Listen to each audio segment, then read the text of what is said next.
This is the story of Chairman Mao. It all started in Shaoshan, China in the Hunan province. On December 26, 1893, there was a boy who was born by the name Mao Zedong. In his early life, Mao took on a communist and anti-nationalist perspective, later converting to Marxism-Leninism, and he eventually became the leader of the Communist Party of China. In 1949, he took power. He launched a campaign called the Great Leap Forward to change the economy of China from an agrarian to an industrial one. This led to widespread famine whose death toll is estimated at almost 45 million. In 1966, Mao Zedong initiated the Great Proletariat Cultural Revolution, which was a program to get rid of counter-revolutionary elements of China's society, lasting up to 10 years. This was marked by a violent struggle between classes. In 1972, Chairman Mao welcomed American President Richard Nixon into Beijing, signaling the open policy of China. In 1976, Mao Zedong suffered a series of heart attacks and died that September at age 82. From supporters, Mao was regarded as one of the most important figures in modern history and is accredited with driving imperialism out of China, promoting the status of women, improving education, and also healthcare. Critics, however, compare him to Hitler and Stalin from the deaths that he caused with his policies and programs.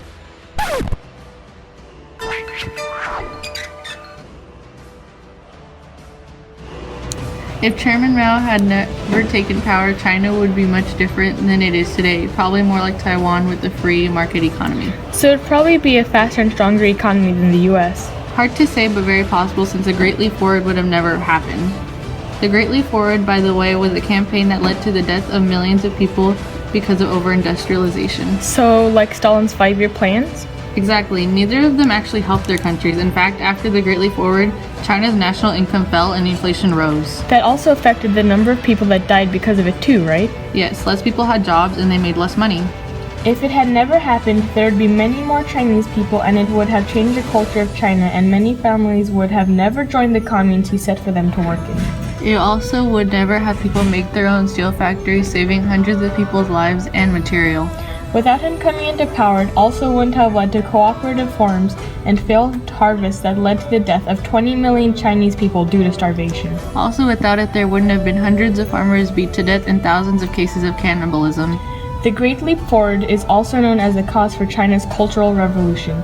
It stirred a feeling of unjust working circumstances for men that worked office jobs.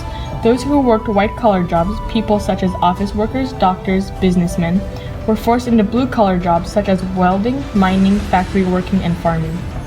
It was the way Mao Zedong reinforced his power over the Chinese public. It also destroyed many ancient artworks and replaced them with art glorifying the revolution. Without the Cultural Revolution, we would see many more ancient Chinese temples and artwork.